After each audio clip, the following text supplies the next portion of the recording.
Bismillahirrahmanirrahim. Assalamualaikum warahmatullahi wabarakatuh, Ustaz. Sebelum saya mulakan pembentangan, izinkan saya perkenalkan diri. Nama saya Muhammad Khalis Ilmi Muhammad Saini. Nombor matrik 1816035. Okey. Tajuk saya pada hari ini ialah kehidupan lebah menurut Al-Quran. Okey, kita pada slide kedua. Okey, kenapa saya nak buat kajian pasal ni? Sebab Al-Quran ni, setiap perkara yang termaktub dalam Al-Quran ni mesti ada sebab Allah letak suruh kita baca kan Al-Quran ni sebagai panduan, sebagai untuk kita jadikan pedoman. Jadi lebah pun sama, termaktub dalam Al-Quran. Malah ada surah yang dinamakan sebagai An-Nahlu, yang bermaksud lebah, surah lebah. Lebah mendapat satu, boleh kata, pengiktirafan, sampai Allah letakkan namanya sebagai salah satu nama dalam Al-Quran, dalam surah Al-Quran. Okay, jadi kita maklumat ringkasan. Jadi kita ada pengenalan kehidupan lebah dan hikmah. 1, 2, 3. Okay, seterusnya kita bagi pada pengenalan, definisi dan latar belakang. Kita bagi pada definisi kehidupan. Menurut yang pertama, menurut Kamus Dewan. Edisi kedua, bermaksud hal atau hal hidup atau keadaan. Kedua, mengikut kitab Lisanul Arab, lawan kepada kematian, Dhaddul Hayy. Dan ketiga, daripada mufradat fi gharibil Quran, kekuatan untuk membesar yang wujud pada tumbuh-tumbuhan atau binatang. Itu antara maksud dia lah kehidupan. Banyak lagi maksud kehidupan kalau dalam kitab mufradat fi gharibil Quran. Antaranya ni yang nombor 3 inilah. Okey, itu kehidupan. Kita bagi pada maksud lebah. Antara maksud lebah ialah berasal pada perkataan nahala. Nahala ni ada banyak maksud juga. Antara maksudnya ialah memberikan atau menghadiahkan. Maksudnya mungkinlah lebah ni memang identitinya suka memberi. So dalam konteks lebah, memberi kepada apa? Memberi kita manfaat syifa, iaitu madu. Maaf Ustaz. Okay. Itu pada latar belakang kehidupan lebah. Okay. Biasa tempat, kita lihat tempat biasanya lebah ni dijumpai pada pokok-pokok, bukit bukau dan sebagainya. Jumlah spesies yang lebah terdapat di dunia ialah 20,000. Madu, kita tahu lebah ni terkenal dengan madu. Itulah kelebihan lebah, madu. Terdapat 1.47 juta madu dihasilkan setiap tahun. Dan koloni maksudnya mereka ini hidup secara berjemaah, berkumpulan lah. Diorang tak boleh hidup kesorangan. Okey, itu pada kedua, kehidupan lebah. Kita lihat dalil yang menyebut tentang lebah, iaitu tidak lain terdapat dalam surah An-Nahlu ayat 68 dan ayat 69. A'udzubillahi minasyaitonirrajim. Wa auha rabbuka ilan nahli an ittakhidhi minal jibali buyutan wa minasy syajari wa mimma ya'rishun thumma kuli min kulli thamarati fasluki subula rabbiki dhulula yakhruju min butuniha syarabun mukhtalifun alwanuh fihi shifaa'un linnas inna fi dhalika laayatan liqaumin yatafakkarun. Sadaqallahu azim. Jadi itu merupakan dalil yang menyebutkan tentang An-Nahlu, lebah. Kita bagi pada carta organisasi lebah. Okey, dibagi pada 3. Pertama, ratu lebah. Kedua, raja lebah. Dan ketiga, askar lebah ataupun tentera lebah. Okey, ratu lebah ni berjantina betina. Tugasnya ialah menyatukan semua lebah dengan memerlukan satu cecair. Cecair menyebabkan semua lebah ni bersatu dan bekerjasama. Dan tugasnya melahirkan telur. Setiap hari ratu lebah ni melahirkan 2,000 telur. Sebab apa? Jangka hayat lebah ni sangat singkat. Secara purata 6 minggu lebih kurang.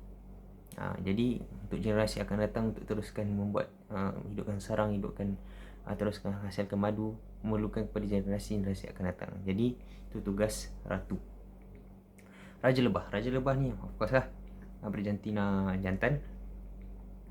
Menjadi teman, fungsinya ialah menjadi teman hubungan persenyawaan bersama ratu lebah. Itu sahaja tugas ratu lebah. Raja Lebah. Tak ada kerja lain.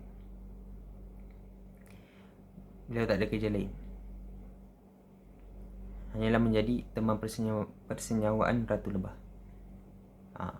Okey. Ketiga, Askar Lebah. Askar Lebah berjantina wanita yang tak boleh melahirkan anak dan tak boleh bertelur. Mereka akan membina sarang, buat madu, bagi makanan dan sebagainya. Alright. Kitaran hidup lebah. Kita pergi pada kitaran hidup lebah. Pertama, dia akan jadi telur. Ni secara 3 jenis tadi tu, 3 syarat organisasi. Pertama, dia akan jadi telur. Peringkat kedua, dia akan jadi kepompong. Ketiga, dia akan menjadi pupa. Pupa ni adalah satu peringkat yang hampir untuk menjadi lebah. Dan terakhir menjadi lebah. Itulah kitaran hidup lebah secara umum. Okay. Kita pergi pada membuat sarang. Okay. Kita lihat ada 6 jalan cerita. Pertama, lokasi. Lebah akan mencari lokasi yang sesuai, macam pokok ke bukit bukau dan sebagainya. Kedua, lapisan pertama. Lebah akan membuat, setelah mencari lokasi yang sesuai, lebah akan membuat lapisan pertama, iaitu lapisan propolis untuk menyimpan debunga bagi tujuan pembinaan. Mereka akan buat satu lapisan. Propolis ni ibarat macam cecair lilin yang melekit supaya diorang boleh simpan debunga. Debunga ni diorang akan gunakan untuk buat sarang yang bentuk hexagon tu. Okay. Sebenarnya membuat sel. Okay. Itulah saya cakap tadi. Lebah akan kunyah cairan propolis tu dan dikeluarkan semula menjadi cair yang sesuai untuk membuat sel-sel yang bentuk yang kita selalu lihat, sel sarang 6 sisi. Okay. So bila dia buat, maka jadilah bentuk hexagon. Bentuk hexagon ni menjadi satu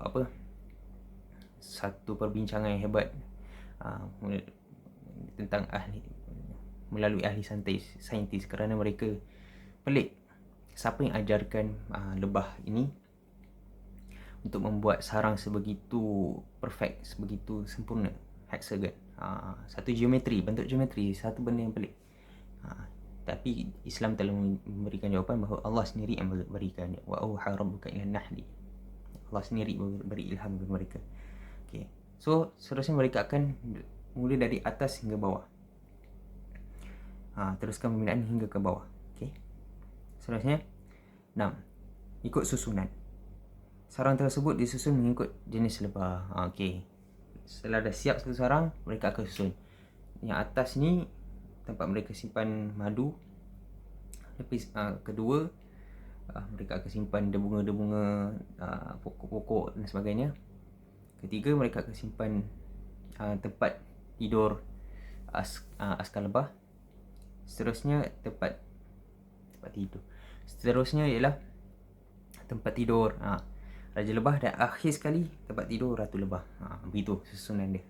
Itulah cara mereka membuat sarang. Seterusnya, bagaimana madu dihasilkan? Okey, perlu diingatkan bahawa yang membuat madu hanyalah askar lebah, tentera lebah. Pertama, mereka akan keluar dari sarang. Tujuan mereka hanya untuk mencari debunga yang ada pada bunga-bunga dan nektar. Nektar ni cair yang berada di tengah kelopak bunga. Okay. So seterusnya bila mereka sampai ke bunga, mereka akan sedut nektar cairan yang ada pada kelopak bunga tu menggunakan lidah mereka, dan mereka telan, dan cair tu akan diproses dalam perut lebah yang akan last kali akan membentuk madu. Jadi cair yang ada pada bunga tu bercampur dengan enzim yang ada pada perut lebah menghasilkan madu. Itulah proses berlakunya madu. Okay, manakala debunga-debunga tu, kalau kita lihat debunga-debunga tu melekat pada badan lebah, sebab lebah ada lebih kurang 3 juta bulu pada badan mereka untuk mereka mengumpulkan debunga-debunga tersebut. Okay. Seterusnya, mereka akan pulang.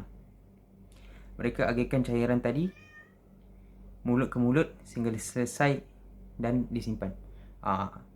Cecair yang nektar orang telan dalam perut dan diproses. Bila mereka balik ke sarang, mereka akan agihkan antara satu sama lain dari mulut ke mulut. Jadi dia ke proses cecah itu akan diproses melalui banyak lebah. Dan dah sekali apabila cairan tu bertambah pekat, akhir sekali mereka akan simpan dalam sel-sel berbentuk secondary tu. Jadi itulah proses bagaimana madu dihasilkan. Akhir sekali hikmah kepada lebah kepada manusia dalam. Hikmah lebah kepada kita manusia. Antaranya pentadbiran. Ilmu pentadbiran kita boleh ambil daripada lebah, yang mana mereka menunjukkan bahawa organisasi ni penting. Kepimpinan ni penting dalam kehidupan kita untuk kita capai satu tujuan yang sama. Kita nak memerintah sebuah negara atau keluarga, kita perlukan ayah dan sebagainya. Bahkan Nabi kata, Nabi pun bila nak musafir, bila kamu keluar bertiga, maka pilihlah di antara kamu sebagai ketua. Menunjukkan bahawa penting ketua ni. Penting kita mempunyai kepimpinan organisasi supaya hidup kita lebih mudah. Kesihatan. Seperti mana Al-Quran berkatakan, fihi syifa. Madu lebah ni syifa kepada manusia.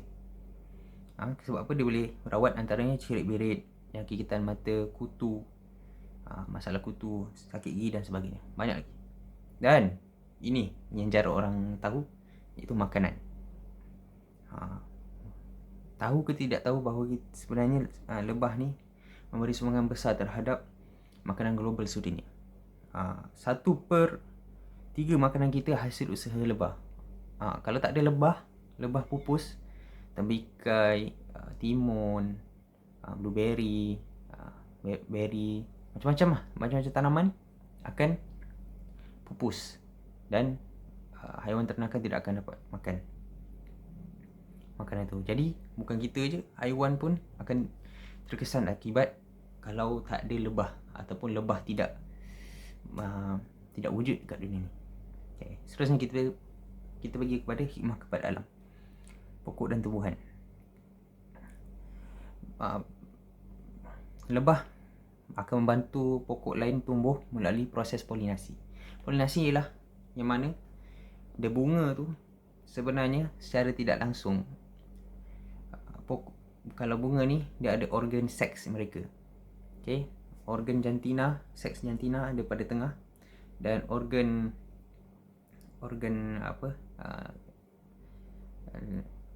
betina ada pada tengah, organ jantan pada keliling yang ada debunga tu. Okay. Mereka perlu letakkan debunga tu pada organ seks bunga jantina yang di tengah tu, perlu disentuh baru akan berlaku pembuahan. Tidak ada cara lain hanya dengan melalui penda bunga, iaitu lebah. Bila ada kehadiran lebah, secara tidak langsung terkena pada organ seks betina bunga. Jadi itu sebab kita lihat pokok kita berbuah, kadang ada lebah datang. Itulah bantuan lebah sebenarnya. Kadang-kadang kita halau kan, tapi sebenarnya lebah sedang membantu kita. Jadi jangan kita halau lepas ni, insyaAllah. Okay. Mempengaruhi 30% tanah agriculture global. Okay. Sebenarnya ekosistem. Jasa lebah pada ekosistem sangat besar. 89% rangkaian penembungaan di dalam kalangan lebah direkodkan. Ekosistem ni satu rangkaian yang menyebabkan alam kita stabil. Kalau lebah tak ada, ekosistem kita tidak akan stabil. Banyak kesan akan berlaku. Okey, seterusnya. Jadi kesimpulannya itulah itulah lebah. Satu makhluk yang sangat kecil di mata kita, sangat kecil mungkin di hati kita, di pandangan kita, namun besar jasa daripada kehidupan kita. Jadi mungkinlah hikmahnya kenapa Allah meletakkan nama lebah sebagai salah satu nama surah, ialah kerana jasa mereka kepada manusia. Tanpa mereka macam-macam kesan akan berlaku, terutamanya kepada manusia. Nampak je serangga kan, macam tak ada apa-apa, kita boleh bijak, tapi rupanya tanpa mereka kita tak boleh hidup juga. Jadi tujuan kajian saya ini merupakan satu kredit kepada lebah atas usaha mereka kepada kita dalam terutamanya makanan. Jadi itu saja dari saya, Ustaz. Assalamualaikum warahmatullahi wabarakatuh. Terima kasih, Ustaz.